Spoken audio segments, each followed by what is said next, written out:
Good evening. Uh, so I think we will start now.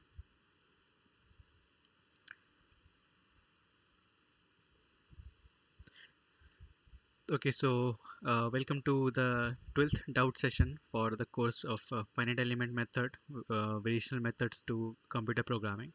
So this is the final week.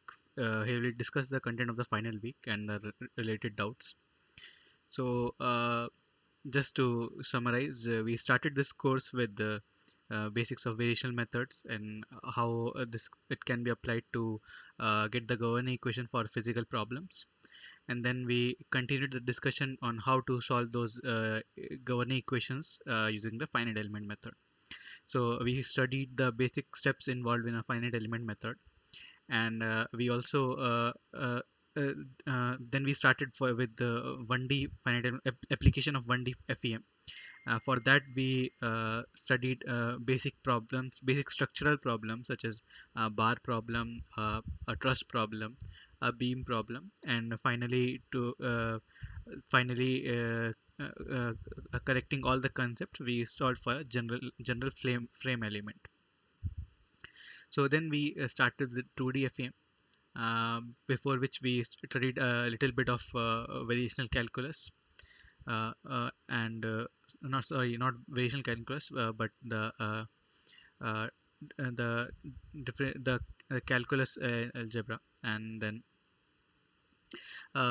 we started with 2D FEM. There we first studied the scalar problems and scalar field problems in 2D, for which we solved the heat conduction problem. And then we studied the vector field 2D problems, for which we studied the problem of linear elasticity. And then we studied the time dependent problems, both in 1D and 2D. So firstly we studied the eigenvalue problems, and then we studied the parabolic time dependent equation and the hyperbolic equation. So in parabolic equations, where the solution gets smoothened up over the time, and while in the hyperbolic equations, the solution oscillates with time. So for that, we for parabolic we studied transient heat equation, and for hyperbolic we studied uh, the a vibration of a beam. So I think with that, that was all till the 11th week. So now, in this week's content, we quickly went through one of the broader topic in FEM, that is the application of the finite element method in a 3D domain. So nothing conceptually new about a 3D domain. So it's similar to what we had studied in 2D. Only the elements will become more complicated now. Instead of a plain triangular or quadrilateral elements, we'll have three-dimensional elements such as tetrahedron and hexahedrals. And rest of the implementation is quite straightforward, same. So that's why we'll quickly go through it. However, the since the number of degrees of freedom would increase in such problems, and they'll become numerically more heavier problems. So practically, it's this these kind of problems won't be very easy to solve using pen and paper. So a computer program is must for such problems. However, we'll not go into much detail about this. So first of all, we start with a basic scalar field problem. So we pick up our problem of heat equation. So a classical heat equation, or a Laplace equation is given here. So minus del of kappa del u, where u is the temperature field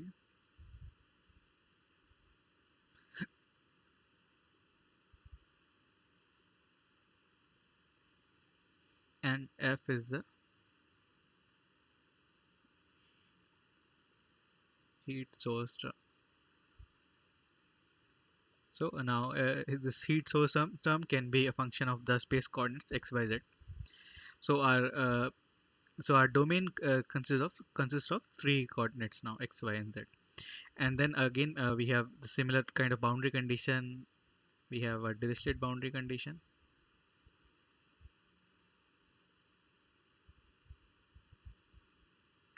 and we have in rest of the boundary we have Neumann boundary condition.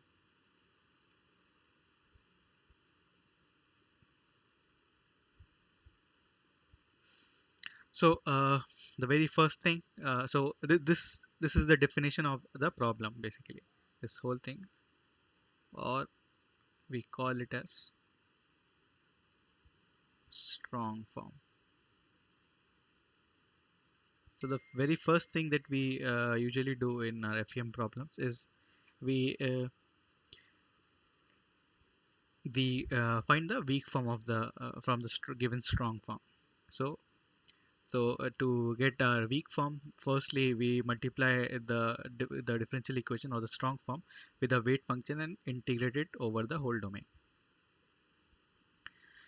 So we do that in first equation here, and then we perform integration by parts, or in case of 2D and 3D, we use uh, the Gauss divergence theorem.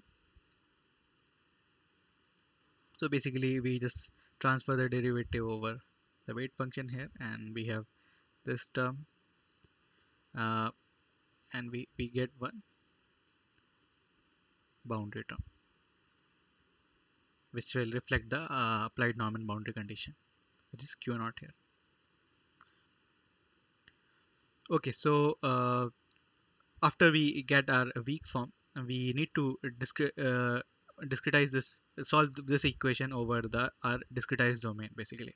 So we have to break our domain into different elements, multiple elements. So what approximation elements are we going to use for 3D? So as I told you, in generally we use two types of elements, but it's not limited to that. So firstly we have the tetrahedral elements, which is quite similar to the triangular elements in 2D. So in 2D triangular elements, the approximation used to be a linear approximation, right? This is for 2D. For case of 3D, again for this is for triangular elements.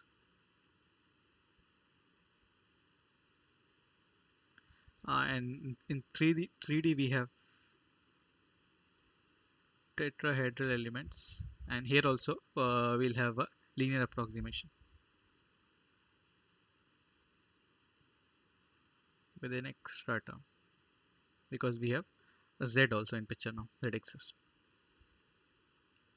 So how do we find these approximation functions for a given triangular element?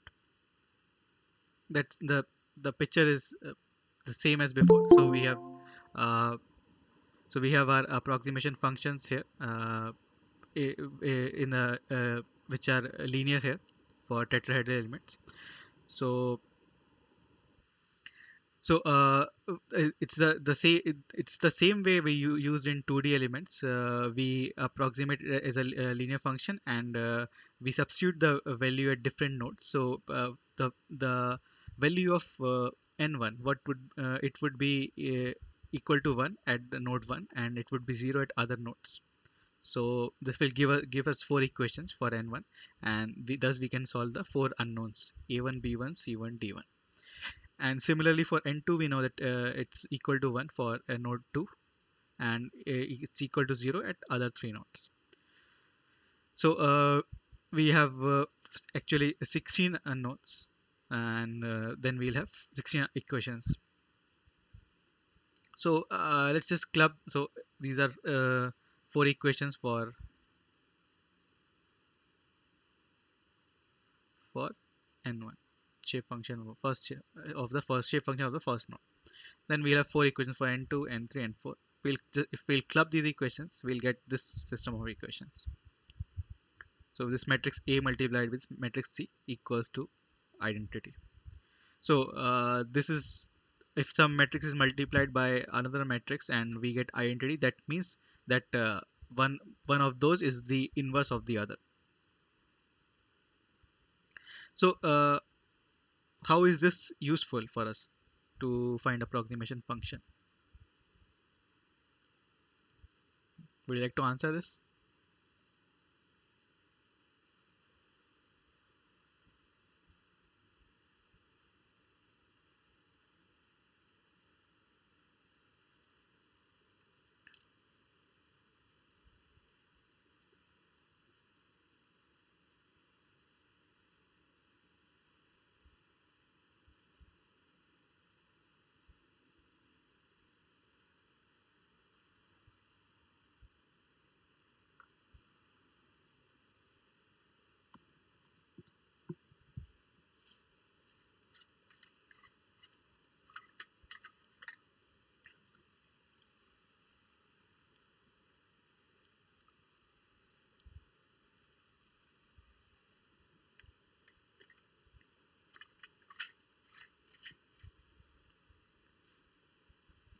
Okay, so what we really need to find is the matrix C here, which has the coefficient of the shape functions. So each row represents the coefficients of shape function of one of the shape functions. Sorry, each column. So, but it's unknown. So, in order to find C, we just need to find A and take inverse of it, right? And finding A is very straightforward. It's just the each row is basically the coordinates of the of the nodes of the element: x1, x y1, z1, x2, y2, z2, x3, y3, z3.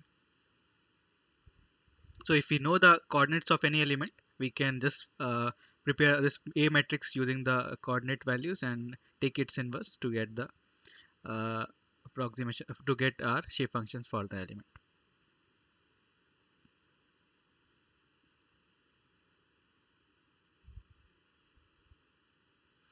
Okay, so now we know the approximation function using the tetrahedral elements.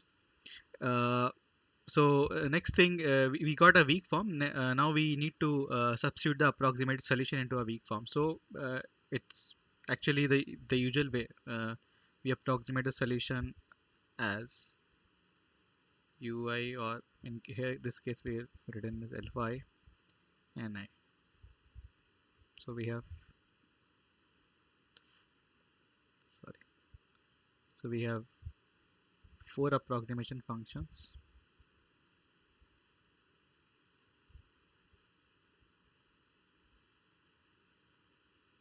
and for weight function, just write it as Ni. Okay, so uh, and similarly the gradient of the solution would be 5 times gradient of Ni.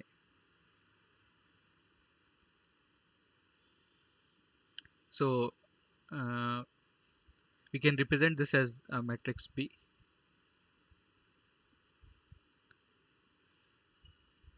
and this is a vector alpha I.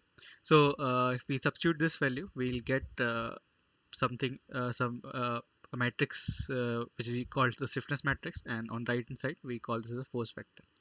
So this is nothing new. With this we have already seen this in 2D and 1D FEM also. So at the end, this would be a set of equations that we are going to solve to get our solution at at the nodes.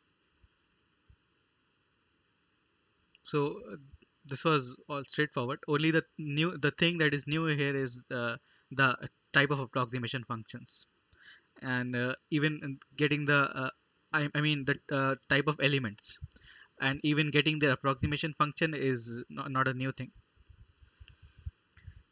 Now, next we look into the case of 3D elasticity problems.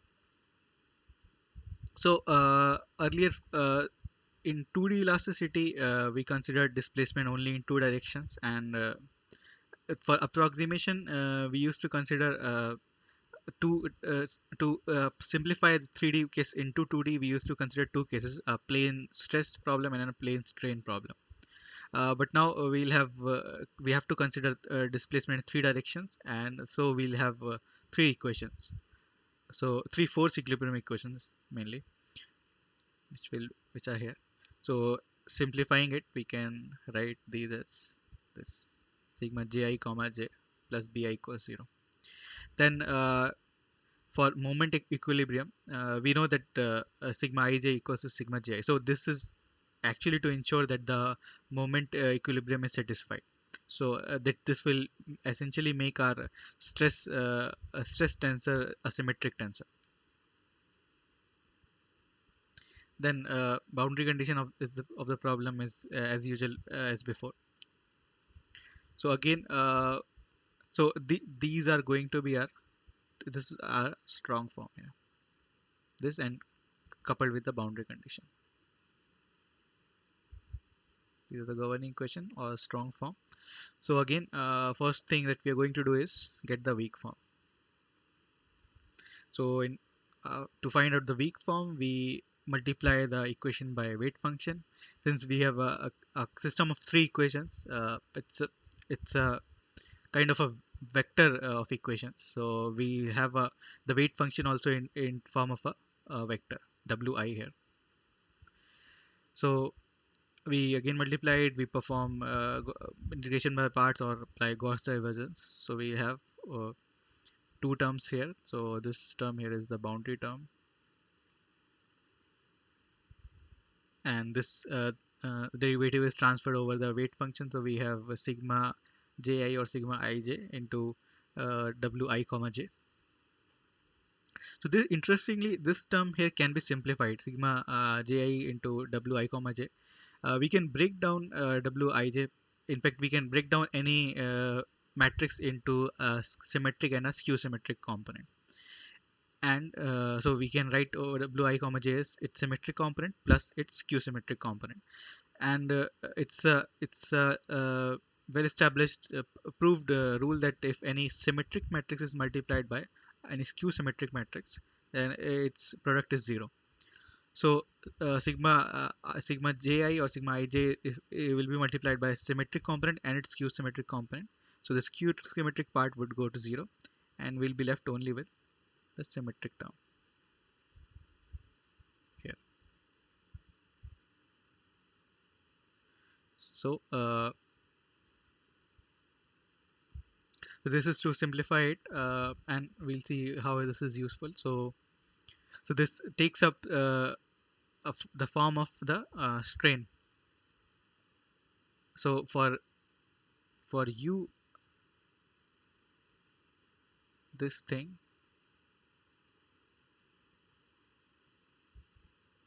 takes the form of the strain, right? For weight function, the same thing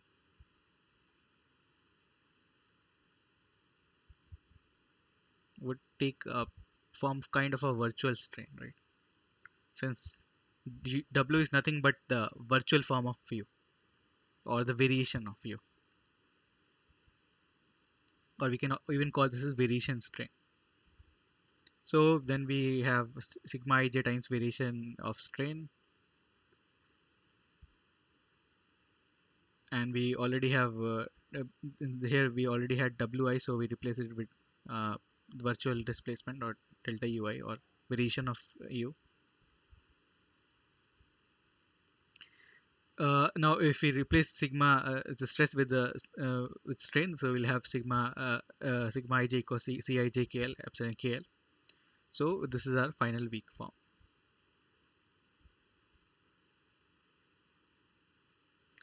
Again, this is we had already seen this in the case of 2D elasticity problem. Now, in 2D elasticity problem, we only had two displacement components. U and V. Now we'll also have a third displacement component. So at each node we'll have uh, three uh, 3 degrees of freedom. So again uh, we approximate each of the solution as in terms of the shape functions or the approximation functions for the given element. So now we are going to see this case for the hexahedral elements. So we'll take okay, here we have taken only four shape functions, so it kind of represents tetrahedral elements. So again, we can write this U in terms of the this following n matrix, n e matrix, which is the arrangement of the shape functions, so that we'll get back these three equations here: n1 0 0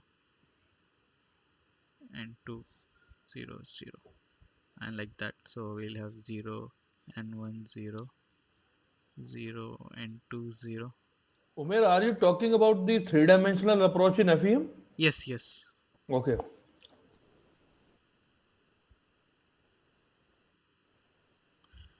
So it's like this, and again, if when we have to take when we have to take the strain, then as we did in 2D case, we'll have to arrange these. We have to take the derivative of this shape function and arrange the uh, these derivative in form of that B matrix to get the respective strain terms.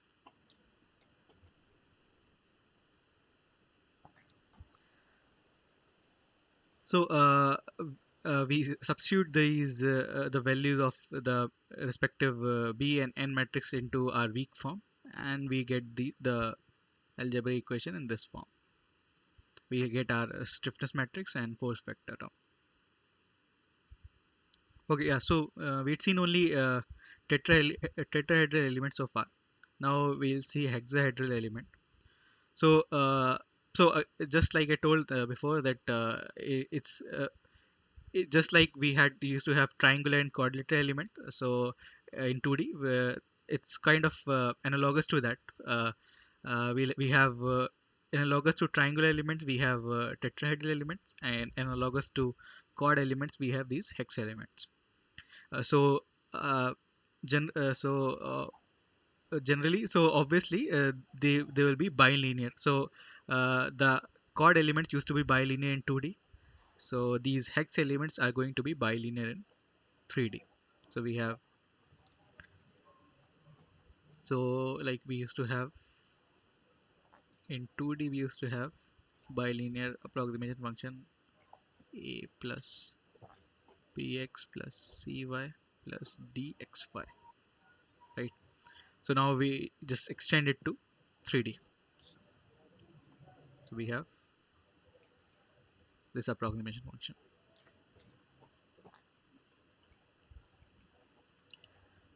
So here we have defined the approximation functions in the directly in the natural coordinate system, Okay.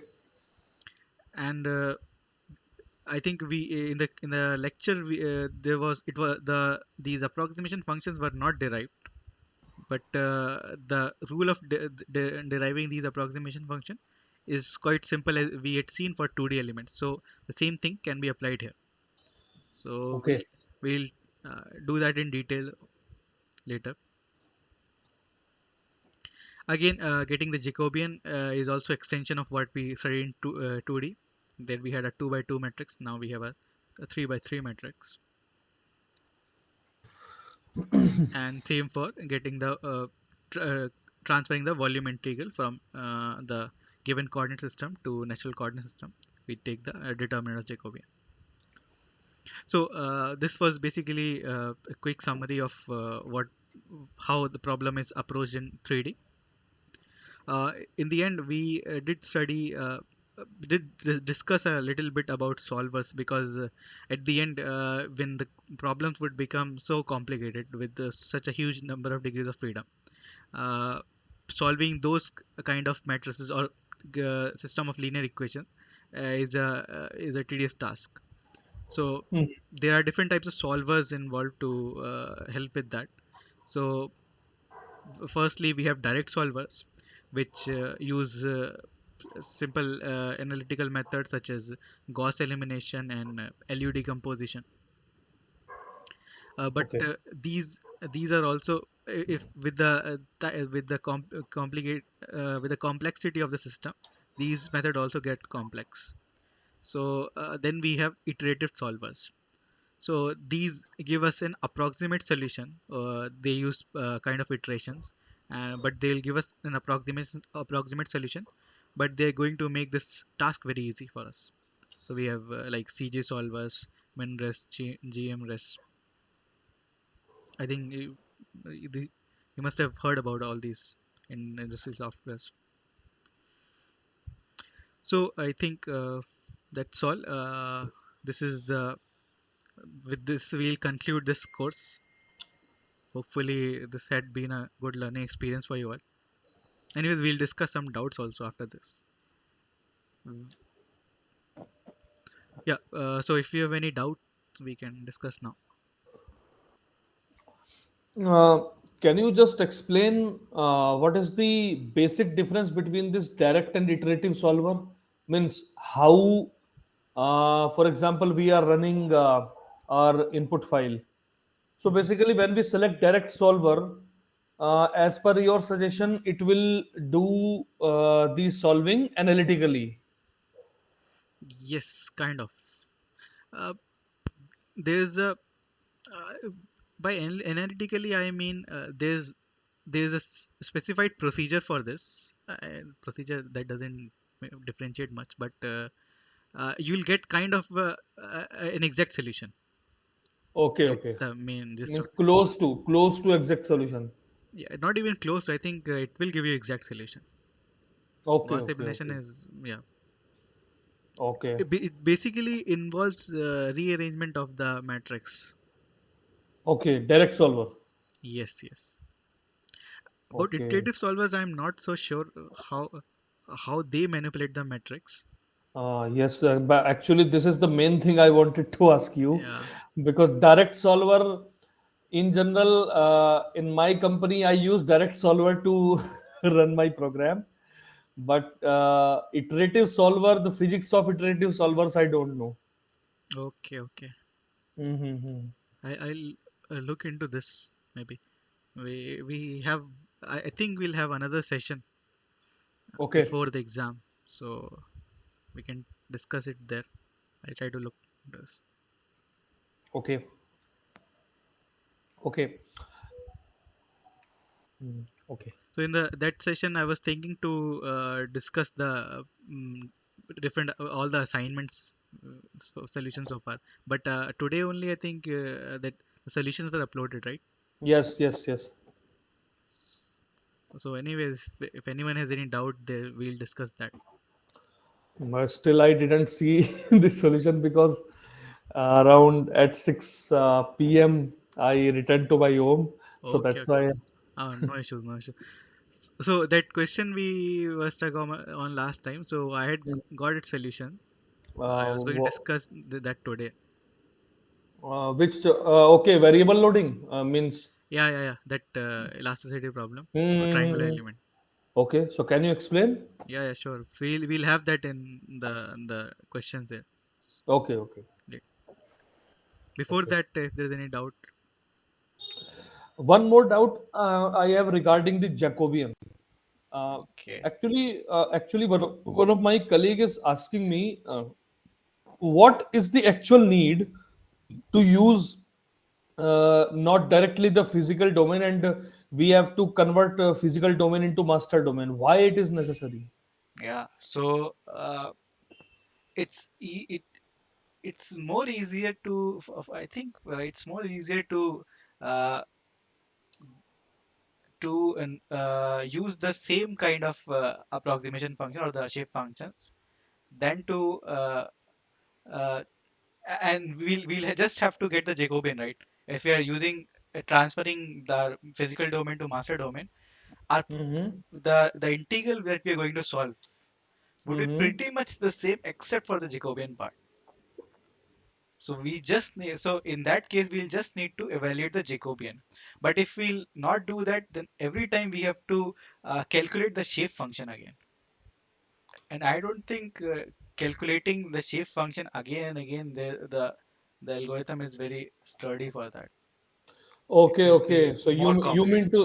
you mean to say if we will go to solve the problem absolutely means Yes. about the origin, then it will be very tedious to do this thing. Yes, yes. So imagine we'll have to for every element we have to evaluate the shape functions, right? Mm-hmm. So in 1D it's not a big job, but Mm-hmm. in 2D, 3D elements, more complicated elements, you have Mm-hmm. to get those matrix of the coordinate values and take inverse of that matrix that will give you the coefficient of Mm-hmm. the shape functions. Yeah, yeah, yeah, yeah. Okay, okay, yeah, yeah. It's a valid point. Yeah, yeah. Okay. Okay, so is anything else? No, no, no. Anything? No. Have you also asked anybody in your college, or have you seen anywhere the doubt I have asked before? What is what is the difference between tet element and hex element in terms of stiffness? Hmm, I forgot about this. You'd asked this. Yeah, yeah. I've asked. I haven't asked anyone. I'll look into this. Yeah, and same is the difference also in 2D between tria and quad element also. Even I am the person who did the same solution using tria element and same solution using quad element. The stress value in case of tria element is always higher than in the quad element. You mean stress was higher in? Stress was higher in case of tria element and was lesser in case of quad element. Okay, okay. And that's why in my company, when we model anything, for example, engine task is there.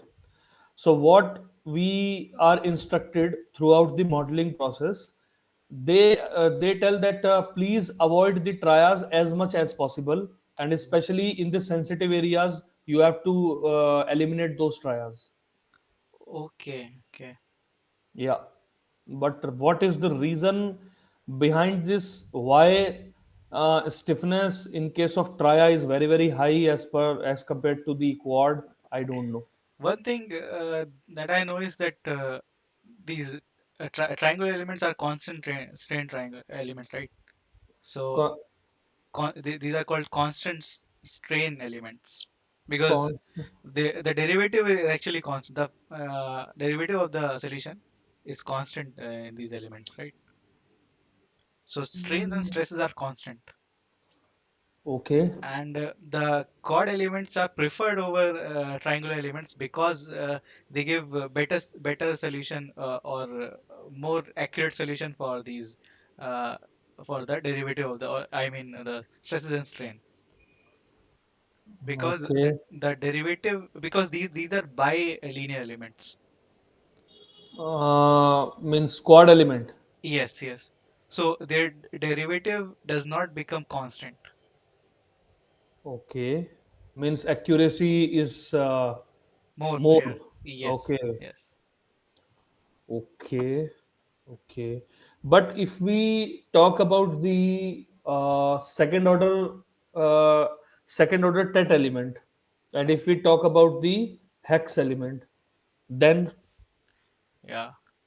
Second order, okay, you mean quadratic elements. yeah, Yeah, yeah, quadratic in sense of yeah, second degree polynomials. yeah. Then there any mixed terms in triangular or these straight elements? Mixed term means. mm, Do we have the mm, Pascal triangle? I'll just see.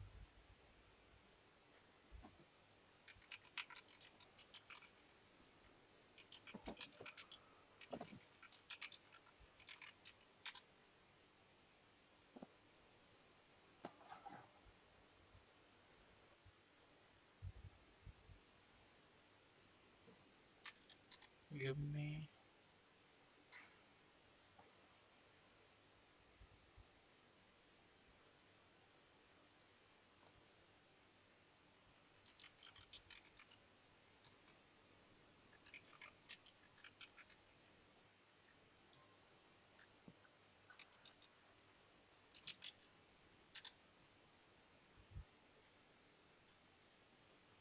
Can't find the triangle here. How should I search it? Triangle. That triangle where we have different terms of the shape function. Hmm. Oh, this thing also I know. No, don't know.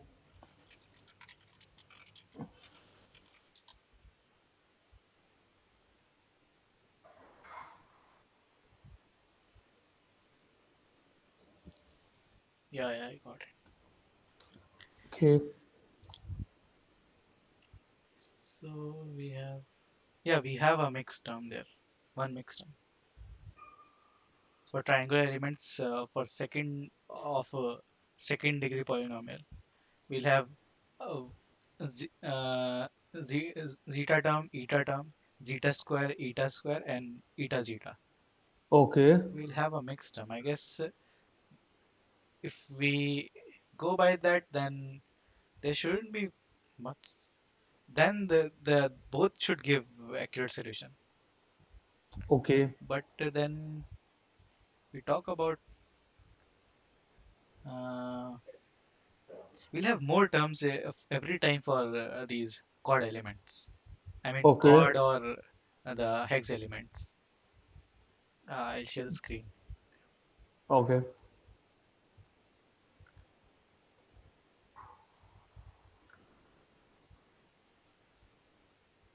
So you see, Yeah.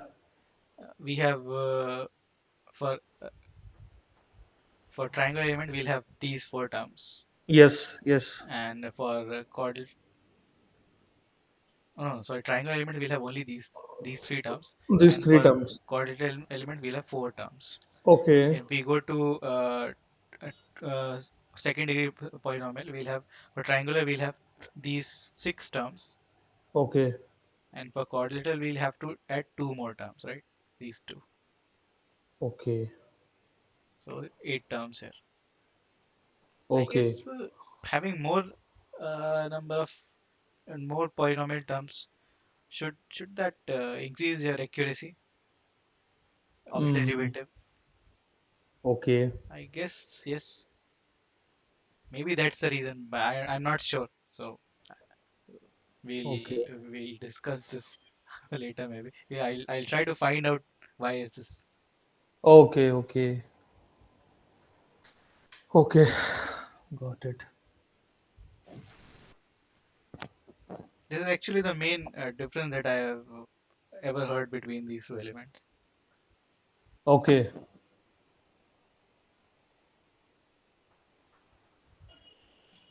That's why always going through academics only is not sufficient. Yeah, yeah, that's right,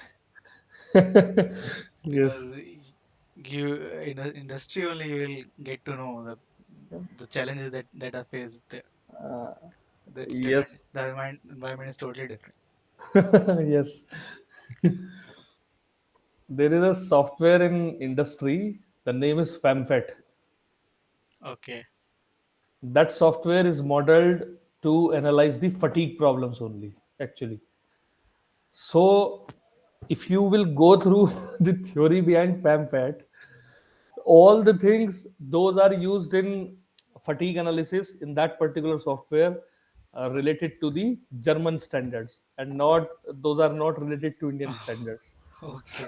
So Indian users can't understand that software perfectly, because until and unless you don't know what is the relation between two surfaces of your problem, how the force and torques are transferring from one to each other, you can't get the accurate solution, and you can't manipulate the solution. Yeah, yeah. And fatigue problems are, from whatever I know, to study those problems is basically based on everything is based on standard. Every Yeah, parameter yeah. involved there. There's Yes, the yes. the physics that we apply is very little there. Yeah. Actually, we don't do anything in that particular software. We can't define. Only what we have to do, we have to specify the standard, which type of standard we want to use in our problem.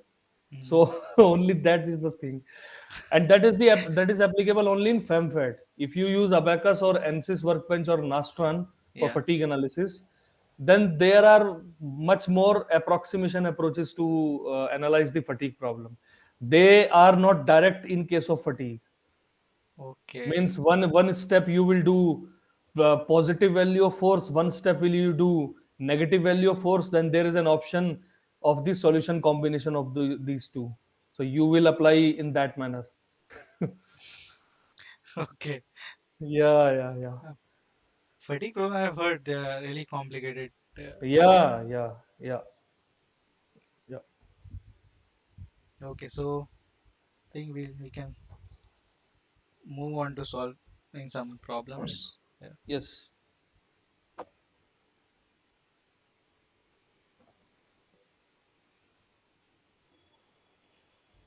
Okay, so first problem is calculate the approximation function for tetrahedral elements with nodes.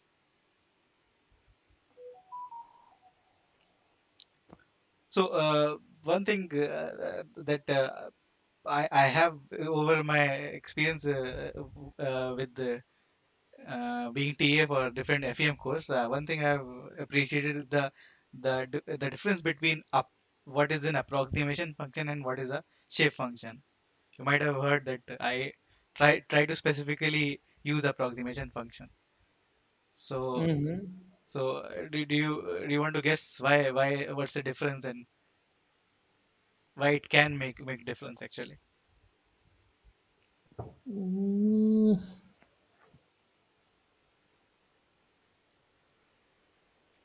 No, I think approximation function is some kind of what I think these are the standard type of functions which we consider that yeah, this is the particular uh, closer to tolerance value or accuracy range which it can give the better results.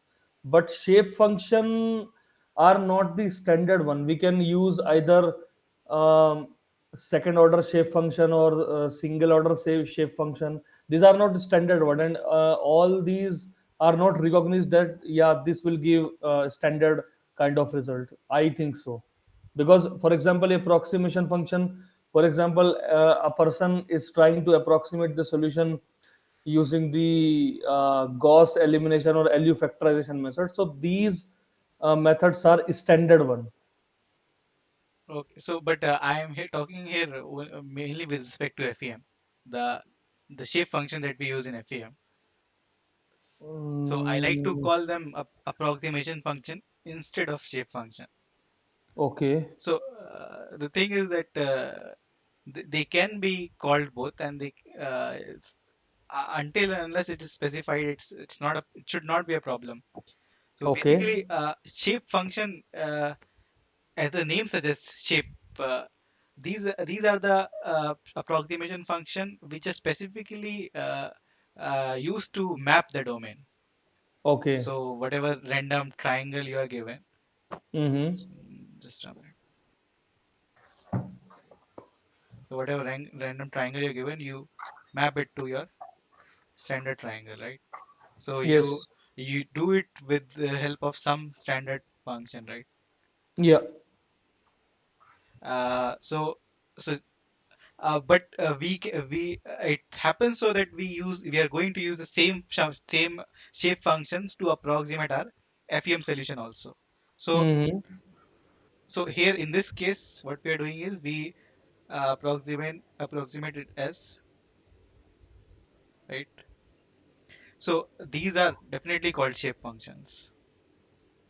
Okay. It happens so that when we approximate a solution, we use the same function, same shape function, Mm-hmm. but Okay. it's not compulsory. Okay. We could have used a different side of function also here. Mm-hmm. So Okay. then it would be wrong to call them shape functions, Yeah, because shape yeah. function are to map the geometry. So Okay. that's why they are used so much interchangeably, but there can be difference conceptually.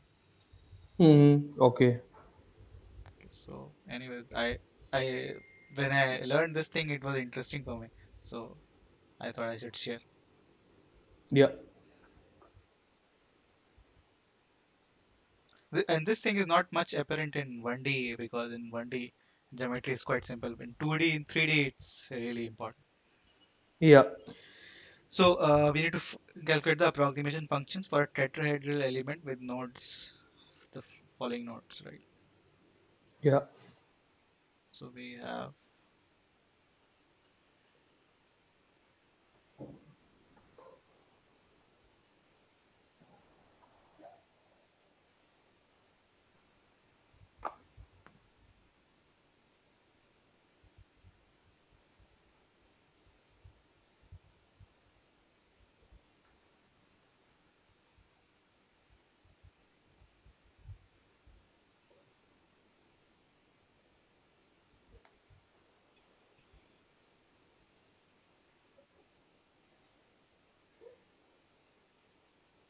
we have our node 1 here,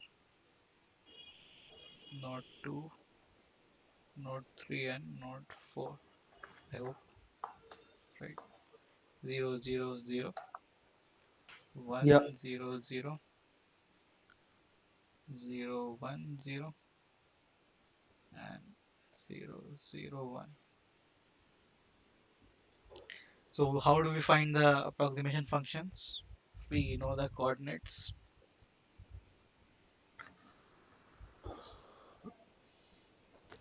Okay, in 2D also we used to do this thing. We Mm-hmm. used Yes. to approximate the solution in terms of these approximation functions. Or Yeah. we could have done uh, map the geometry also. Instead of u, we can write x Yeah. plus u2 and 3 and 3 plus u4 and 4. And we know that since we are I have not mentioned in the question, but we need to find the linear approximation function. So we have our unknowns a plus bx plus cy plus dz. So we have four unknowns here: a, b, c, and d. Mm-hmm. So like we do before, we substitute the value at node 1. We have at first equation, from first equation we'll get u1, and from second equation we'll get a. Similarly at node 2 we'll get u2, Yes. and second equation what we'll get just a plus b. Yeah. And node U3. 3 we'll get u3 equals Yeah. a and c, Yes. and at node 4 we'll get u4 equals a plus g. Yeah. So it's just, so solution is, I guess very straightforward here. No, not straightforward. So we get a equals u1, Yes. B equal to U2 minus U1. 2 minus u1, c Then equals, C equals U3 minus U1. yes, And D equals U4 minus U1. right. And now Yeah. we substitute back. We get, U1 plus U2 minus U1 into X. sorry, we substitute a as u1, Yes. b Plus as u2 U2 minus minus u1 U1 X. x plus U3 u3, minus U1 plus, into Y. U4 minus U1 into Z. right. Now we arrange them as u1 will get 1 minus x minus y minus z. Yeah. For u2 we have only x. Yes. For u3 we have only y. For Mm-hmm. u4 we have only z. So we Yeah. compare it with our first equation. So we see. This one is our n1. This is our n2. This is our n3, and this is our n4. Right. Yeah. So Hmm. in the lecture we had seen some other approach also. Yeah. So do you remember that? Other approach. Yeah, means for example, we are on node one, so then we have to go for the approximation function value for the remaining three nodes, as we did in the 2D problems. Yes, yes, yes. Yes. So basically, that method gives us a shortcut, Yeah. but that's not so short. So we can get a matrix from the coordinates of each node. So we have one x1 y1 z1, one x2 y2 z2, one x3 y3 z3, Yeah. and one x4 y4 z4. So we get some matrix like this.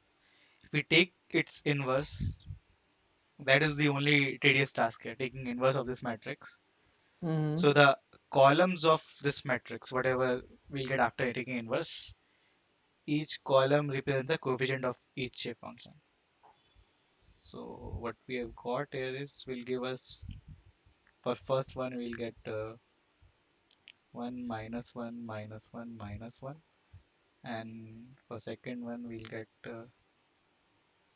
only 0 1 0 0 0 0 1 0 0 0 0 1. I guess that should be the inverse based on the approximation function that we got. Okay. So this is a more direct way if it's easier for you to take the inverse of matrix. Yeah. Okay, so yeah, that's how we get our approximation function for any element. So you see the same method we applied for 2D elements also. It's nothing new. Yeah. Okay, so calculate the stiffness matrix for a heat conduction problem with kappa equals to 10 for the tetrahedral element in the previous problem. Okay, so we have to calculate the stiffness matrix, that is equals to,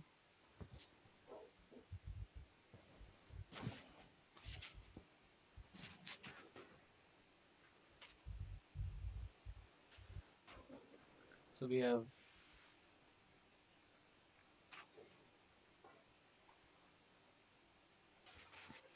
I guess this is the way to evaluate it, right? Yeah. Okay, so actually boils down to 10 times ni comma x nj comma x plus ni comma y nj comma y. So for each element like k11 we'll have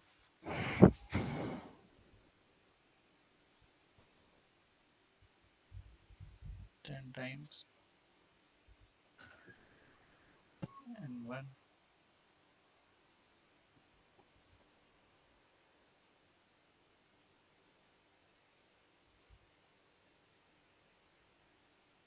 So we have n1 comma x equals to minus 1, I guess, Yeah.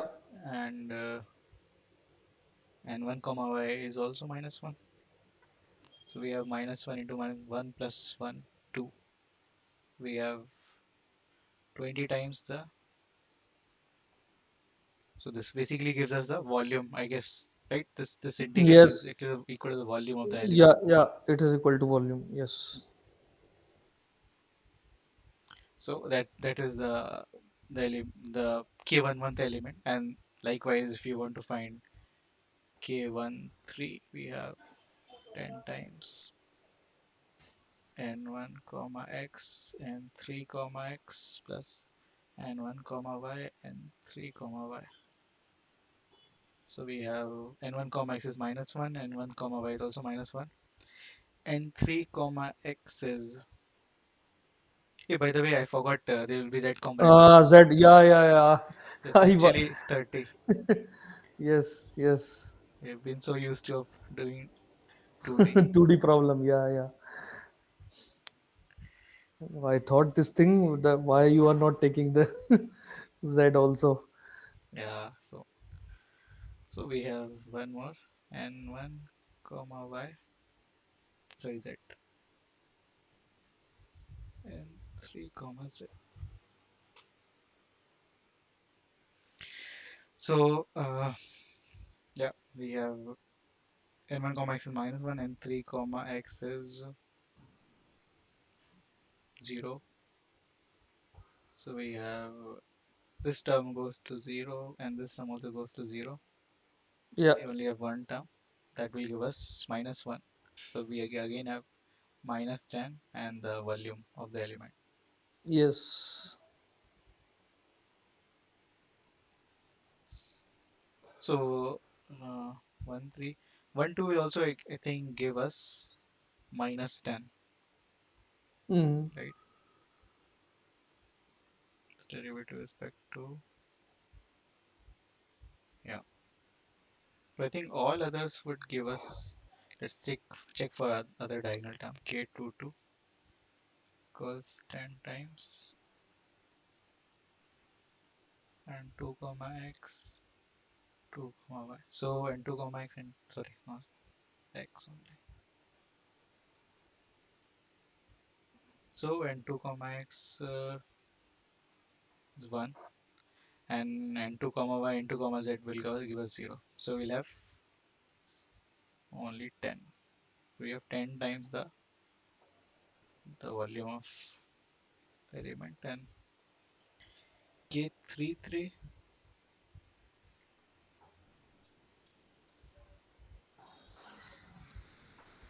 Okay. K33 and K44 will also give us I think same Yeah. 10 then. Another element would be minus 10 minus 10. So that the matrix should look like the volume times 30, 10, 10, 10, minus 10, minus 10, minus 10. I think so. Something like this.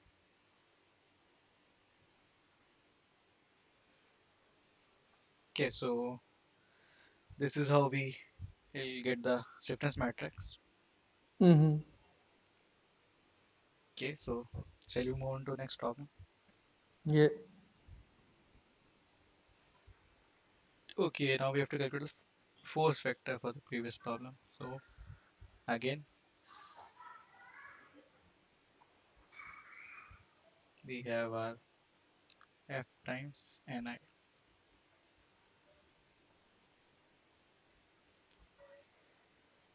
So we have our F1 equals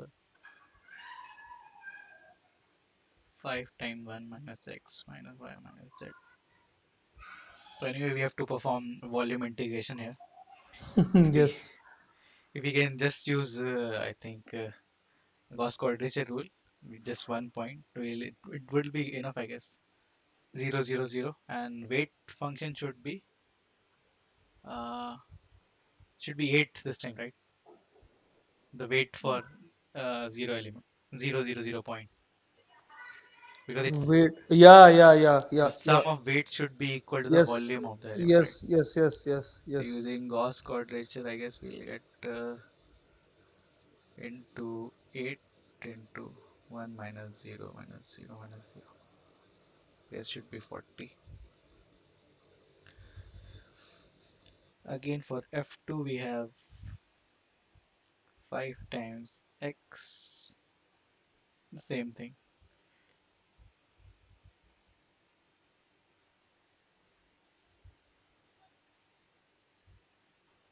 No, no, no. It won't be applied like this because we are not in the natural coordinate system.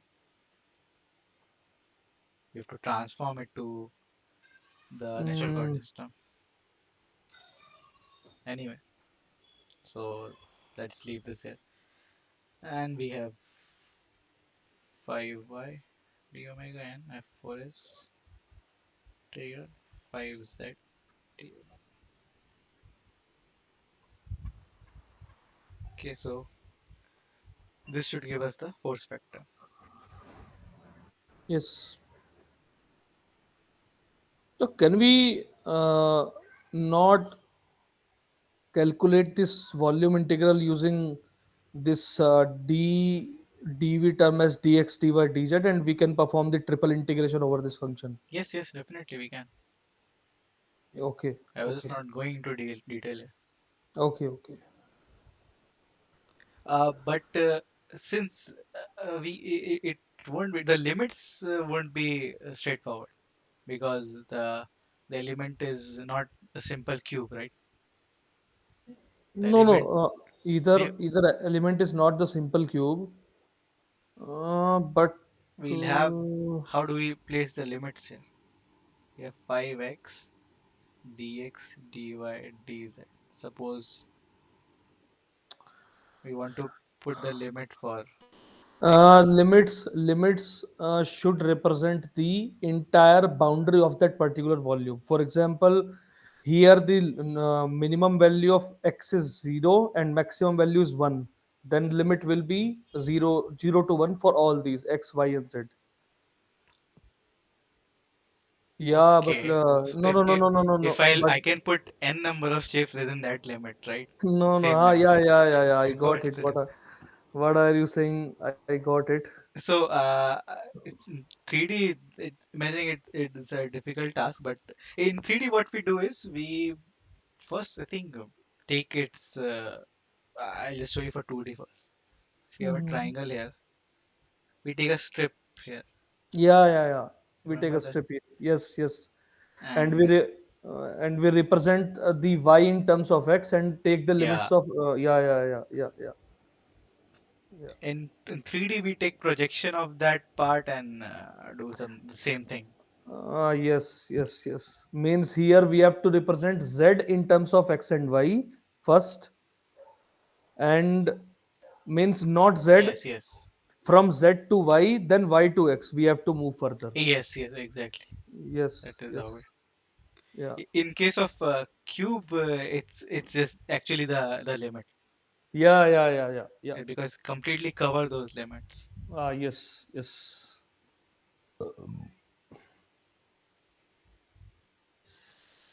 Okay, so yeah, we have it. Vector calculus is also pretty much Yeah, complicated thing. I remember during my UG we used to the professor used to teach this he teach us this topic. He used to make us write Mm, everything in the notes. He used to ensure that everyone's writing the notes properly. And he said that keep mm. this note safe with you. Yeah, You will need this during your lifetime. yeah. Yeah. He was right. Mm-hmm. Okay, so okay, next is using approximation function in problem one. Again, we have to calculate the B matrix for 3D last 3D problem. So we know the approximation function and how do we find B matrix? One, two, three, four. So we have derivative with respect to x minus 1, 0, sorry, 1, zero, Yeah. 0. Zero. With respect to y, this will be minus 1. With respect to z, again minus 1. With respect to y, 0. This is Z, one. again 0. And 3 with respect to y is 1. And 4,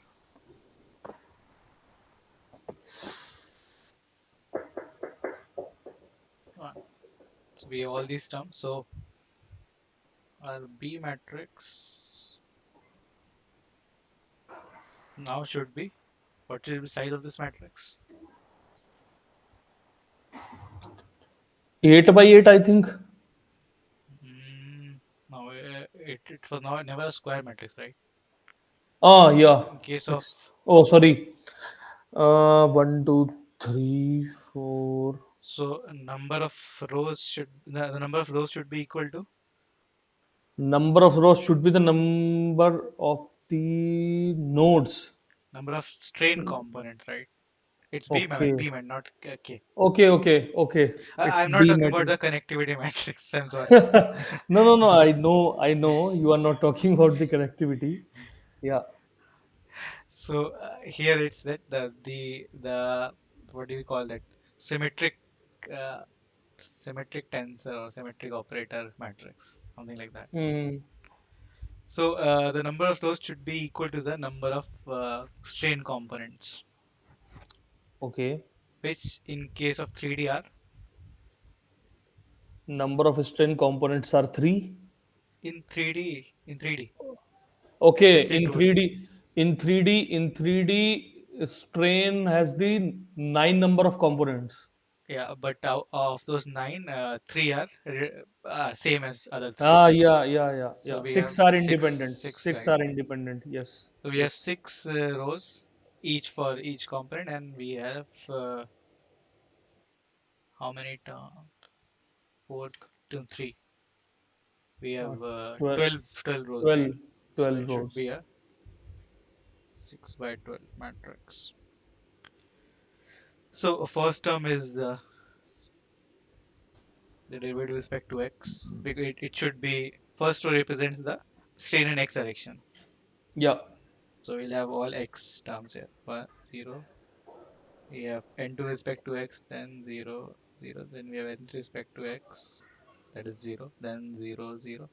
N for respect to x, 0. Then again 0, 0. We have 12 terms, right? Then we have the second row represents the strain in y direction, epsilon y. Yes. We Yeah. have 0, minus 1, 0. Then 0, so that is actually 0, 0. Then we have 0 and we have 1 here, 0. Another 3 are 0. Then we have third term is a strain in z direction, z z. We have 0, 0, minus 1, 0, 0. Then we have 0, 0, 0. We have 0 and 0, 0. We have 1. Then it's a little complicated, right? Yeah. So how we should do this? Yeah. So then we have epsilon xy component, right? So we'll write Yes. uh, the y that is minus 1 here and x in the second line, right? So in 1, 2, 3, this is 1, 2, 3. So first would represent the x, second represents kind of y, and third represents z. Same every time, 1, 2, 3. So for xx we used to write in the first column. For yy we used to write in second column here, and for zz we used to write in second column. So now we interchange it. So we write this one here, and we write this minus one here, and so the z will keep zero. Then again we have 0 coming here and 1 coming here, then z 0. Then we have 1 coming here, 0 coming here, 0, and here all 0, right? Okay. Then we have epsilon y z, so we'll have x row column 0, then we have minus 1, minus 1, again x 0, then we have 2, right? This is also 0, 0, both are 0. Then we have again x 0, then we have, we'll write the z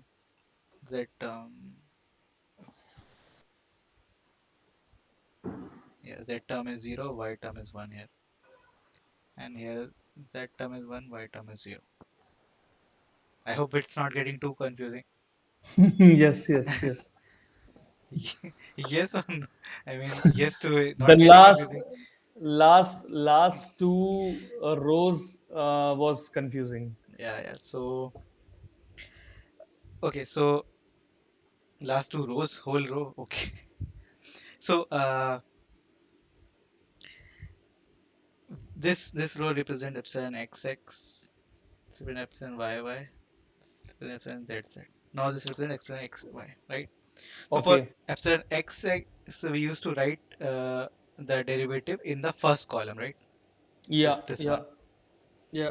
And other two will leave for at zero. And similarly for epsilon yy, we write its the derivative value with respect to y in the second column because it should represent the second one represents y.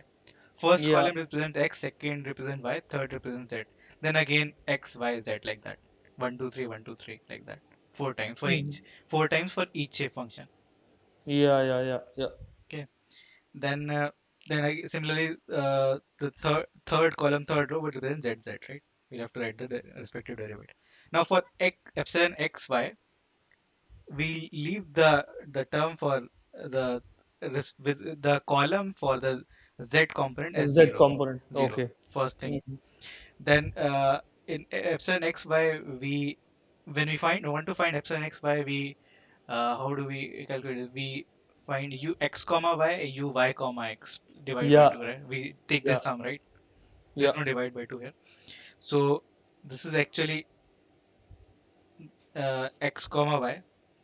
So writing the derivative with respect to y in the x column, and we write this here, writing the derivative with respect to x in the y column. That's what we are doing. Yes, yes, yes. So similarly for this part, first z should be 0 simply. So again we'll write the derivative with respect to y in the x column and the derivative with respect to x in the y column. Yeah, Same thing we'll do here in the next three elements. This is 0, no doubt. This should come here and this should come here. And hmm, next everything is 0, so doesn't matter. Now for this, the next one would be epsilon yz.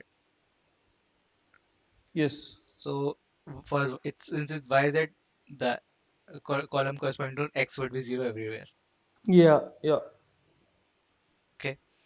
Then again we pick the value from the z row here and y row here. Same Mm. thing we'll do here. This one here and this one here. This one here. This one here and this one here. This one here. Right? Yeah. We are basically using the first three rows to get our next three rows.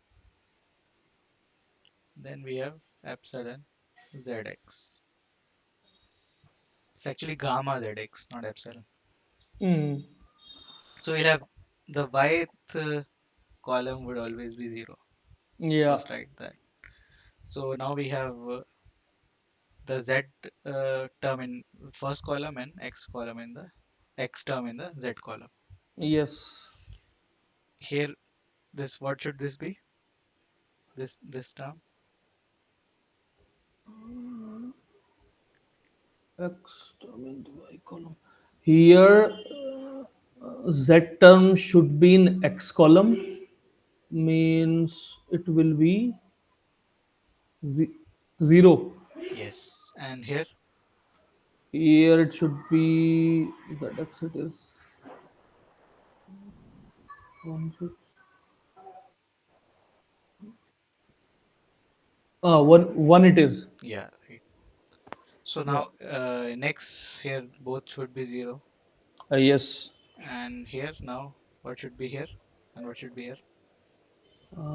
Here in X, Z should be there. So that's why one in left. Yeah. Yes. And this And should here be it is 0. right. Yeah.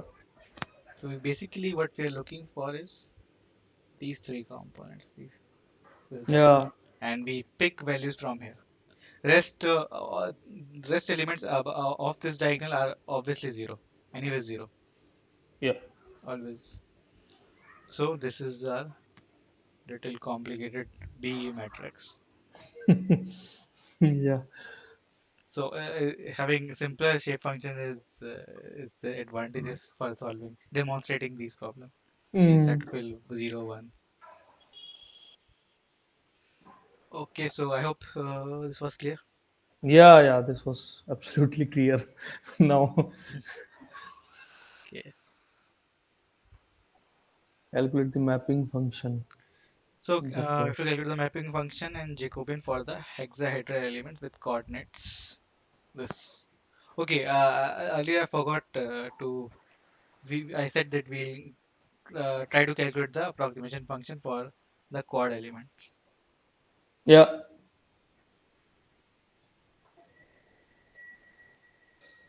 Not sorry, quad hex element.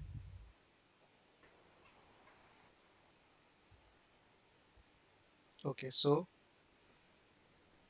uh, so what we do is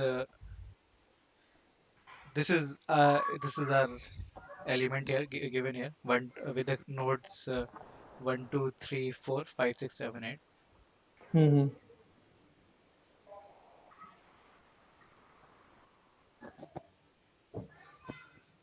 So we have marked the directions here. So this direction parallel to 1 2 line is the zeta, and the direction parallel to 2 3 line is eta, and the direction perpendicular to these two is xi. So Hmm. so we consider break since we have 3D domain, so we break it into three 1D three sets of 1D elements, right? For each for zeta, eta, and xi. So we know that for zeta equals minus 1, the node corresponding to zeta equals to minus 1, our approximation function is 1 minus zeta by 2, right? Okay. Okay. This is minus 1, this is plus 1, minus 1. And so respectively for each coordinate, we'll have the same shape function. But minus 1 for eta, we'll have 1 minus eta by 2. For plus 1 eta, we'll have 1 plus eta by 2. And same for xi. So Hmm. I've tried to draw these lines parallel to the respective direction in the element. Hmm. So what we do is, so e, uh, each approximation function corresponding to each node, we can get by multiplying the corresponding approximation function from each direction, eta, Yes. zeta, xi, right? Yes. So Yes. with respect to uh, zeta, what is the position of node 1? Is it at zeta equals to minus 1 or plus 1? With respect to zeta. Yeah, consider the origin at the center of this element, Okay. So it is minus one. right? So we have 1 minus zeta by 2 here. Then with respect to eta, it is, With respect to eta, it is also minus one. right? Then with respect to xi, Uh, with respect to xi also. yeah, right. So we have, so we get this as 1 by 1 minus zeta. So now it's just a combination of all these. Yeah. So that's how we'll find for others also. So n2 with respect to zeta, With respect to zeta, it is minus one. zeta isn't it plus 1? You are talking about z. 2, Okay, not 2, okay. not 2, not 2. Note two. Yeah, yeah, it is plus one. It is actually I am confused. What you written as zeta or what is eta? Okay, this is Zeta, zeta, this is eta, and this that is is xi, xi. xi. Okay, okay, okay. Now it is clear. Okay. So zeta is it's plus 1, so we'll have 1 plus zeta by 2, and Ah, rest yes, others is it is still minus. yes, Okay, so you'll see that for all the nodes below on the lower face, one, two, three, four, yes. are Yeah, all at minus 1 of xi. Xi, So we'll yes, have yes, minus 1 minus xi for every each of these nodes, right? yes, yes. Okay, so I think it's clear, right? So Yeah, using yeah, yeah. this logic, we can calculate each approximation function. We'll simply write these because we need for this problem. So we have to map this given hexaedral element. Okay, Just basically shift it. The origin is shifted. okay. Uh, So earlier the origin was at the center of the element. Now it's at the one of the vertex. Yes, Basically node one. yeah, So we have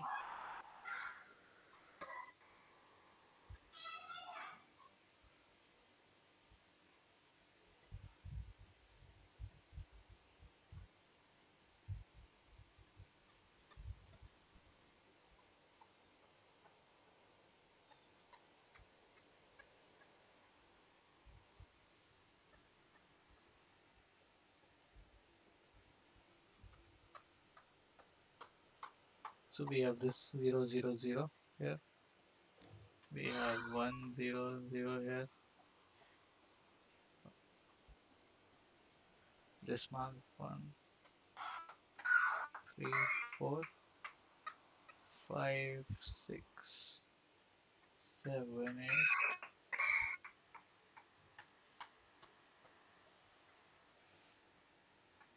So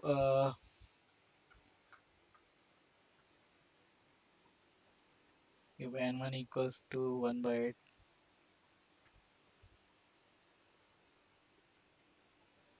we have n2 equals,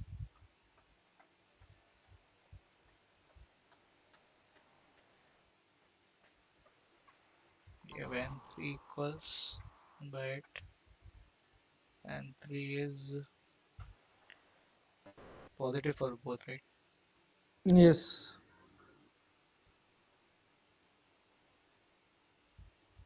We have n4 as,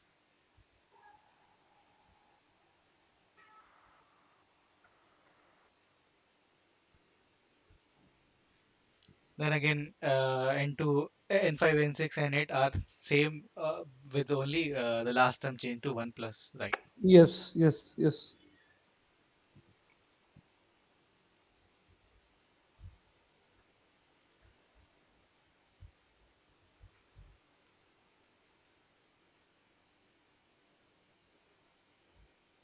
I'll just use some shortcut.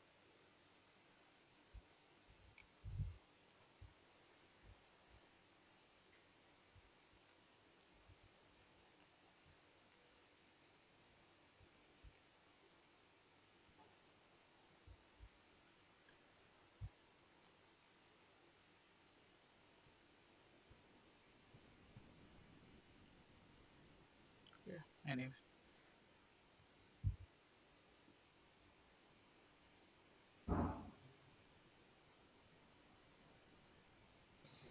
yeah. So these are the shape functions, and what we need to do is map this given element to our standard elements using these shape function, right? yes, So what are our mapping function, yes, right? So we only have we have x for node 1, we have x equals 0. uh, Node 1, 2, 3, 4, 5, and 8 we have 0. So for node 2, 3, 6, and 7 we have x equals to 1, right? yes, X equal basically equals to 2 plus node element shape function 3 plus 6, 6 and 7. 2 and 3, 6 and 7, we can take a lot of things common, right? Firstly, between 2 and 3, we have 1 minus xi common, 1 plus eta also common. 1 plus eta is common in all. Sorry, 1 yes, plus zeta is common in all. 1 So plus zeta. Yes. we have 1 plus 2, 3, 6, 7. that Yeah. common. Then between 2 and 3 we have 1 minus I common. Yes. So we are left with 1 1 plus minus eta, 1 1 1 minus 1 eta, 1 1 plus eta. We'll 2. have 2 here. 2. Yeah. Then we have here, Just like 1 eta. then we have again 2 here. So we have again 2 times 2 minus 2 xi plus 2 plus 2 xi. So again 2 xi will cancel out. Yes. So we'll be left with x equals 2 plus 2 will be 4. 1 plus zeta by 8 into 4. Yeah. So you remember this function, right? This kind of Ah. mapping function. We Yes. we we did drive it for 2D. Yes. Yes. So I hope then it would be straightforward that for pi we'll get 1 plus eta by 2 Eta by 2. And for z, it is. plus xi by 2. Yes. And the derivative with respect to zeta equals to half, and for others 0. 0. Similarly for y. Finally, the answer will be 1 by 8, I think. Yeah. So at the end, the Jacobian matrix would look like Yeah. half 1, times 1 0 0 1. 0 1 0 0 0 1. It's actually equals to 1 by 2 only, right? Jacobian. Ah, yes. Yes. Determinant of Jacobian would be Hmm. half. That Yeah. reduced to a very simpler problem now. Yes. Okay. Okay, so now we have this problem that we were stuck on last time. So earlier I had wrong perception of this. I was treating this as a distributed load. Distributed load as in the body first term in our governing equation. It is actually a Neumann boundary condition, right? It's Yeah. just a varying load in on one of the faces. Yes. So how do we treat Neumann boundary condition? We take the for we break each vertex of the element, the integral of over each vertex of the element, and we treat each element, each vertex as a 1D element, right? Yes. So for vertex 3, 1 and 1, 2, there's no Neumann term. So Yes. those component would automatically be 0. Yes. But we'll have a force on 2, 3. So Yes. we'll just pick the element 2, 3 here. So we have a varying force here, Ts, which is equals to T T naught naught 1 1 minus minus S1, S by 2 root 2. right? And they have given us the direction S, direction of the coordinate S also here. So it is starting Yes. from 2 here. So here S equals 0. And what is S equals to here? Hmm. 2 root 2 it is. Yeah. So length of the element is basically 2 root 2. So it will end at 2 root 2. So can you tell me the shape function corresponding to Hmm. this node? Can you just scroll it above? Equal to 0, x equal to 0. Okay. It should be. What is on it here? X equal to 0 means. So this should be x by 2. X by 2. Yes. Uh, we're actually starting from the right side. The origin is actually from on the right side. So where the Mm, origin is the shape function is actually equals to 1 minus x by L. You remember for 1D elements? no, no, 1D element I remember, but are you considering the all the calculation with respect to the node 2 now and not the node 1? Yeah, not two only. Okay, okay. Yeah, in that case, yes. Right. So forget about the figure above. It now just treat this the vertex 2, 3 as a 1D element. Yes, yes, yes. So we'll Okay. talk with respect to this only. So now it's no more x. Now our coordinate is s actually. Yes, yeah, yeah, yeah. Yes. And so for here, so it's actually I'll write 2 here, 3 here. So this would be s by L, right? So this is actually 1 minus s by 2 root 2. This is s by 2 root. Okay, so then we just go ahead and plug in. So our force vector, we need to find f3 and f6, right? So first we'll find the f2 here. I'll write f2 bar here. So it's not actually equal to the f3, and so that we'll know that we are in talking in terms of the s coordinate system. Ah, yes, yes. So we F2 have our bar. integral. Integral, the limits of integral are starting from s equals 0 to s equals to 2 root 2, Yes. and we have our shape function for 2 into t naught 1 minus s by 2 root 2 to into ts, ds. right? Yes. And psi 2 is also equal to 1 minus s by 2 root 2. I'll take ignore t naught because in our answer there we are supposed to take t naught out. You have to answer Ah, yes, equals yes, yes, t yes, naught yes. into x, right? Yeah, So yeah, just yeah, take t naught yeah. out. Yes, yes. So we have to find. Yeah. So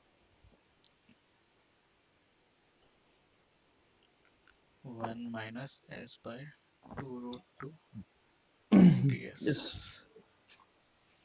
Okay, so I'll just use my calculator.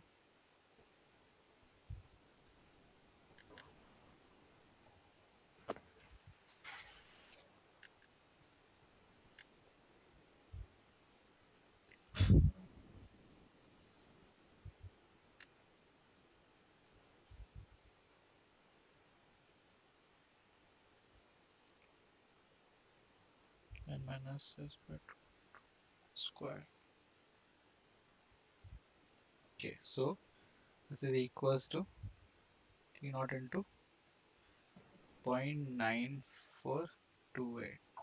Okay, so this is our force vector component. By the way, since we are talking in terms of 2D, so we there should have been two components, right, for each node. Yes. 2D, Yes. but we are considering component only in the so we have for this element we have component only in the perpendicular direction, normal direction. For tangential to this component, the force is zero. So that term automatically goes to zero. Okay. So we only have so we get the term in the direction normal to this vector as 0.9428, right? So now Hmm. how about we need to get in terms of our xy coordinate system, right? Yes. So f3, that's f3, right? Yeah. So f3 should be equals to f2 bar sine 45, right? So we divide this term by root 2 and we get 0.667. Okay, Yeah. I think this was the answer, right? The range was 0.662, 0.67 something. Yeah, but how can you use this value directly to calculate F3 here? F3 because we got two components. So this is not 2 here. So we got two components in this direction, in say this and this direction. F, sorry, F2, we can call this 1, F2 tangential, which is 0, and F2 normal, Normal. which was Yes. what we got, Yeah. R value, X bar, I'll write it X bar. So now to transform into our XY coordinate system, we just take its component, right? Yeah. Yeah. So actually both F3 and F4 would be equal to this value, 0.667, Ah, yes. right? Yes. Okay. Okay. Okay. Actually, I was confused that you are defining the value at node 3, but it is simply the Ah, right, right, not F3. It's a third component of the force yeah, vector. yeah, yeah. A third component of force vector it is. Similarly Yeah. for F6, what we need to do is, for F6, we have to find F3 bar to sine Yeah. 45 degree. Sine 45. Yes. So F3 bar is T naught 1 by root 2 integral 0 to 2 root 2, and psi 3 is S by root 2 root 2, 1 minus S by 2.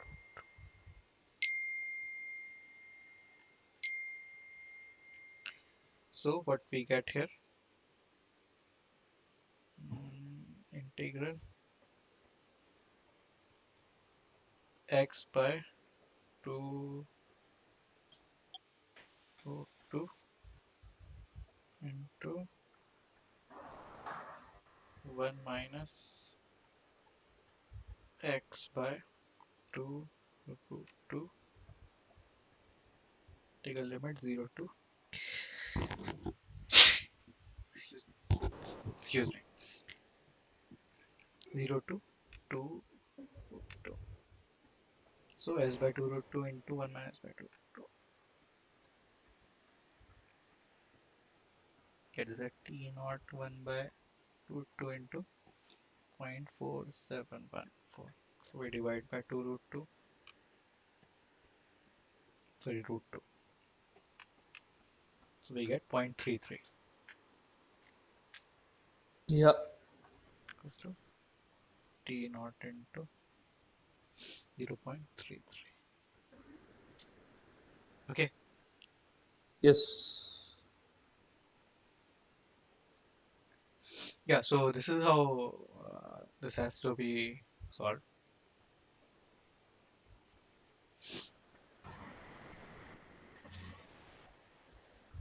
So anyway, there was one question, there was one doubt also that this function is going to 0 at the end, right? Mm-hmm. How come we will get some value here? Yeah. So when we take calculate the value at node, we kind of break down the whatever uh, load was there all Mm-hmm. throughout the entire element, and break Mm. down to and settle it on the nodes. So, Yeah. and since it's a triangularly varying load, kind of a Yes. trapezium. So you'll see Yeah. that it is the distribution is in the ratio of 1 by 3 and 2 by 3, Yes. Yes. right? Yes. Yeah. Okay, so this solves this. I hope was there any other doubt for this problem? No. No. No. Not any. Okay, so then I thought we after this we are going to discuss some assignment problems, Okay. and until that time no solution was uploaded, so I was thinking about this, and since I thought 1 2 hour class might not be sufficient for discussing all assignment problems, so I started getting some problems here directly Okay. from some assignments. If you have any doubt with respect to particularly this assignment, we can discuss that directly. Or do you want me to solve this? I guess first thing, getting the shape function for this element. We'll go about that. So Actually, this problem, yeah, this problem was pretty much clear for me, and okay, almost I have given the answer of all the okay. questions. Yeah, yeah, yeah. Yeah. So first thing, I'll just go about this. Uh, Ma'am, if you also have any doubt, we can discuss that. So first thing, find any shape function. So using the same concept that we discussed for hex element, we can Yeah, get the shape function for this element also, right? But yeah. instead of using the linear functions, we have now have quadratic functions, right? So Yes. we'll have I'll write. So they've given in terms of x and y. So I'll write x here. X equals to -1, 0, +1, and we have same for y. -1, 0, +1. This is y. So for this, the approximation function is zeta by 2 into zeta minus 1, right? Yes. Then this is zeta 1 minus zeta square. Yeah. Here it's 1 minus, sorry, 1 minus zeta square, and it is zeta by 2 zeta plus 1. And same for y. I have written zeta, it's actually x now. Anyway, Yes.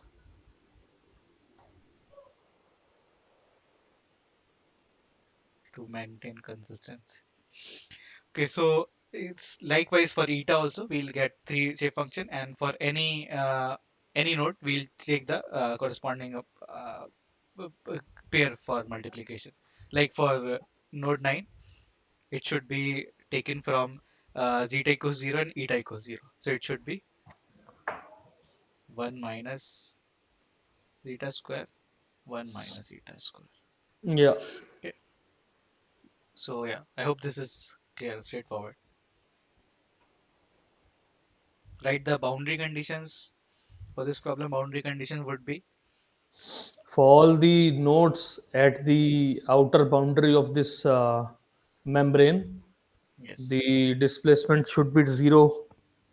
yeah, right, right. So 1, 2, 3, 4, 5, 6, 7, 8, all are 0 except 9. Node 9 Yes. will. Yeah. Okay, so then solving for natural frequency, we just need to find the K matrix, Kij and Mij. Yeah. So Kij is we know the formula, right? Gradient of Ni, gradient of Nj, or whatever the Yes. coefficient, Yes. and we'll get a 9 by 9 matrix at the end. Yeah. So then we'll have to apply the boundary condition. We'll have Yes. to remove all the 8 Zero count, right? term. Yeah, all, Yes. and then we'll just be left with just one. Nine. Nine. Yeah. So we'll have to, no, sorry, for 9 by 9 matrix, we'll have to remove 8 rows and 8 columns. Yes. So at the end, we'll be left with only one element, right? Yeah. And so that one element of k11 minus lambda times m11. This will Yeah. give you our lambda will be k11 by m11. That's it. Yeah. Okay, so this is also a problem from one of the assignments. Is Yes. there any doubt with this? So this we had discussed a couple of times. Yes. Yes. So yeah, for getting connectivity matrix, we first form the connectivity matrix is a matrix for which number of rows equals to the number of elements, and number of columns equals to the number of local degrees of freedom, which here is Yes. 3. So we Yeah. connectivity matrix here would be, let's see connectivity, which will be here 4 cross 3 matrix. And writing global K is also we have discussed here, right? Yeah. So like if you want to write K66, can you just straight away tell me what should be K66 here? Uh, one sec. K66. Yeah. One, three, three, one. So first of all, it will have contribution from which elements? It will get the contribution from element 1, 2, and 3. Yes. Okay, so you are asking. Okay, K66 in the global matrix. okay. Actually, I was thinking that you are asking about what was the value you got from the solution. No, no, no, no, no. No, Just actually, I was asking yeah. how to fill up the right the global So assembling the this is elemental matrix. this is the third node of element one. Yes. This is the first node of element two and third node of element three. Yes. Right. Yeah, Exactly. yeah, So that is how we write the connectivity matrix and use that to write the global matrix. yeah, Basically assembly part. yeah. So yeah, this is it for the discussion for this week with all the problems. If there's any doubt you want to ask, since you're pretty close to the exam, are you writing the Yes. exam? Yeah. When is Yes. it? 28. 28. So Yes. hopefully, I had agreed for the one more session for this. I don't know. Ah, They yes. haven't announced it yet, I guess. Yes, no. Still they didn't. Yeah. Yeah. So hopefully we'll meet once again. So there I'll try to discuss, summarize all the thing for the content for the course, whatever Yeah. notes I had prepared, and we'll try to see different assignment problems. If Okay. there's any difficulty in that, we'll discuss. Okay. So, Umair, two things I want to ask you right now. Yeah. First is, I think you know the thing. In general, when we talk about the shell elements, if a particular node is sitting on the shell elements, the definitely the degree of freedom is 6, and if it is on solid element, it is 3. But how it is possible means why this node will lack the degree of freedom when it is going from shell to solid? I am not sure I understand shell elements. Shell means 2D, Okay. 2D elements. For example, it is quad or it is tria. Always there are 6 DOFs. And when we talk about the solid elements, the node on that is having the 3 degree of freedoms. Why it is in the structural problems? I didn't get this doubt clear. Uh, so, are you talking about the vector valued vector field problems, right? That means Yeah, yeah, yeah. the elasticity. Yeah. Okay, so for shell elements or in 2D elements, Mm. we basically it's not compulsory to have only 2 degrees of freedom, but we're talking about elasticity, Yeah. and in since we're talking about elasticity in a in a plane sense, talking about third degree of freedom or the displacement in z direction doesn't make much sense. No. Actually, my question is reverse. My question is why. Actually, for example, let we talk about a particular model. In Mhm. that particular model, there is a connectivity between shell and solid, or whether it is not, it doesn't matter. But if we talk about the 3D problem, and in that particular 3D problem, we have shell elements for any part, then Okay. then the node on the shell element, either it is on quad or tria it is, these nodes always have 6 degrees of freedom, and the node on the solid element, it always have the 3 degrees of freedom. Why, how it is, and why it is lagging the number of degrees of freedom? uh, uh, just to confirm, nodes in solid having how many degrees of freedom? 3. Three. And node on these, you mean the plane 2D, plane yeah. 2D planar elements, it is 6. How it is possible? I didn't know till now. I'm not sure I understand the scenario here very well. Means this is a general practice. This is the general Okay. practice. But I don't know whether Okay. you. I haven't honestly I haven't come across this thing this discussion at all. This is Okay. really new to me. Yeah, actually, I'm working in one of the great MNCs who generally talks about the advanced simulation tools. So, in those particular tools, what I've seen, it was always mentioned that you can't connect shell to solid elements node to node directly, because if it is so, then node on the shell element will lack the degree of freedom by 3. Oh, But I don't know practically how we can observe this thing, why the node on solid element or solid element is having the degree of freedom 3.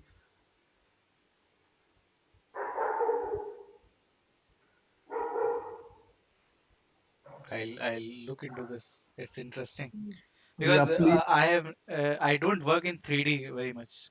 Mm, Okay. my work is limited to 2D elements. So Okay. I don't face such issues. And uh, especially what I have seen, rotational degrees of freedom of the solid elements are always absent.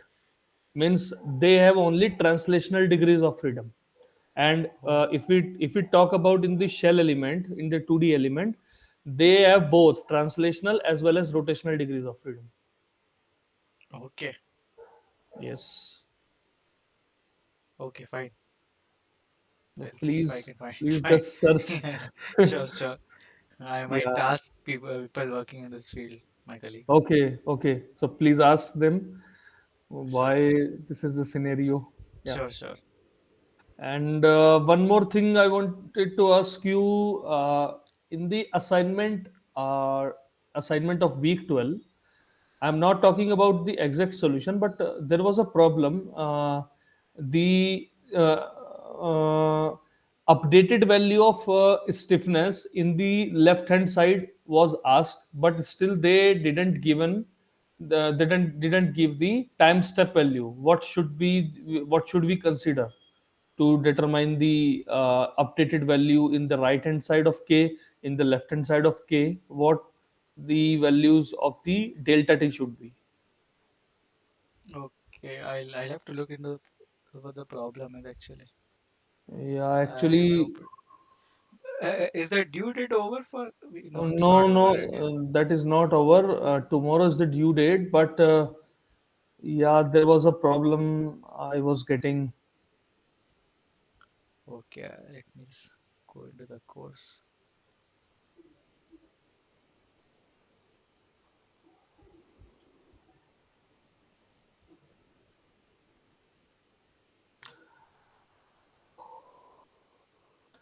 So, Umair, in general, what type of lectures we are watching in this NPTEL portal? So, Yes. are these lectures exactly taught in these institutions also? Means IIT Madras or IIT Guwahati, whatever it is.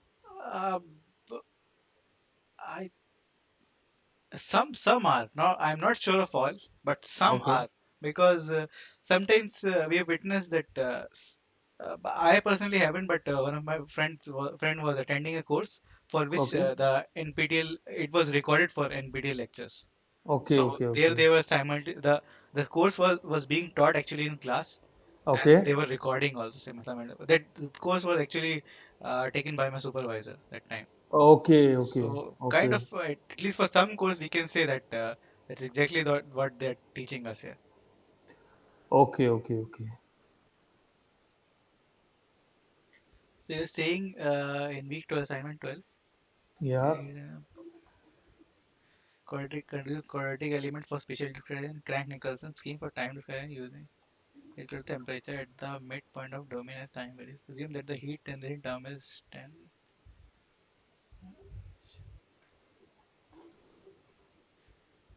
So you're saying that time step is not given? Or Means if you see the question number 15, please see the question number 15. yes. Here it is asked that calculate the value of K22 bar. Okay. So here, if we see the formula that we have to apply, in that particular time step is also there, because then only we will consider the contribution of time step in the stiffness. Okay. Okay. Yeah, but still above this problem, time step was not given, that the default value is just this one. So Question. This is this question was, number 15. yeah, 15. Uh, where I am seeing just below the question, it is the time step is given. Consider delta Tn equals Um, to zero point 0.5 for question 15, 16, 17. Can you check? Is it given in your page? Point 0.5 means we have to consider this value for the above three, Yeah, 15, 16, 15, 16, 17. 17. Is it not written there in yours? No, no, no, it is not written. No. Maybe they might have because what I have access to is an old course like. Oh, no, it is not written actually, because just after this question number 18, there is another time step given, 0.25. Okay, okay, okay, okay. That's why I was very confused how to get the solution of See, 15, 16. just check if for zero point 0.5 you're getting a reasonable answer. Okay, okay, okay. Okay, so is there anything else? No, still not. There is nothing to do with this. Okay, so then we'll conclude the discussion here. We're out of time now. Okay. Okay, so thank you so much for joining. Hopefully we'll meet once more, uh, one last time, probably. Okay, okay. Okay, thank you, thank you so much for joining these sessions. I'll see you. I got the right answer. Yeah, I got the right answer now. You got it? Okay. Yeah, yeah, yeah. Now All it is right. right. Okay. Okay. Okay, thank you so much. Bye. Okay. And please, in the next session, please share your any contact detail, Sure, so sure, that sure. I'll do that. I'll if write my email here in the chat. So- actually, Umer, last time I was also trying to do, doctorate in this FEM from IIT Delhi. Oh, But nice. the main thing was I was selected also there, but the requirement was you have to do the full time PhD. But I was the part time student I was applying for. Okay. Doesn't your company support company funded PhD? Like, Ah, I'm yes, not yes. sure if they do it do in MNCs, but like people in ISRO come here for PhD. No, actually, my company is also has given NOC to me. Okay. Yeah, ISRO is actually different body. He's Uh, means ISRO is research oriented body. exactly, exactly. But what is done in MNCs or in any general type of company, that is repetitive kind of work. Yeah, yeah. Yeah. That is. I've heard this. I'm not experienced, but I've heard this. Okay. So you didn't work in any company. No, no, no. Okay. I did So my you. graduation and then I came for direct PhD. Okay. Okay. Yeah. So your graduation is from IIT. No, no, not IIT. My graduation is from Jamia Millia Islamia, New Delhi. Okay. Delhi. Delhi. Delhi, yeah. Okay. I'm in Delhi now actually. Okay, you're in Delhi. Oh, nice. Yes. I have Yes. lived there 4 years. Okay. Okay. Okay. Okay, so I've shared my email. Probably if you want, I Okay. can share my contact also. Okay. Yeah, you can share your contact also, because if in future I will have any issue in FEM, so have you done any type of analysis work for explicit solvers also? Explicit in the sense, Explicit means I think that is backward difference. okay, but the solvers that I use are written by me only. So I I have not directly used it. Uh, Okay. but usually I put use Crank Nicholson. Okay. Okay. My Okay. code is generalized with that theta term. Theta I write is theta. It's Okay. alpha mu Okay. term. So Okay. it's my choice. I can give that as one, zero, half. Usually I do it with half Okay. Okay. Okay. for better conversions. Okay. Okay. Okay, Umid, then fine. Okay, sure, sure. Okay, I have written my contact details in the chat. Yeah, yeah, yeah. I Okay, have copied that. Yeah, yeah, yeah. okay. Thank you so much. Okay, bye. Okay, bye.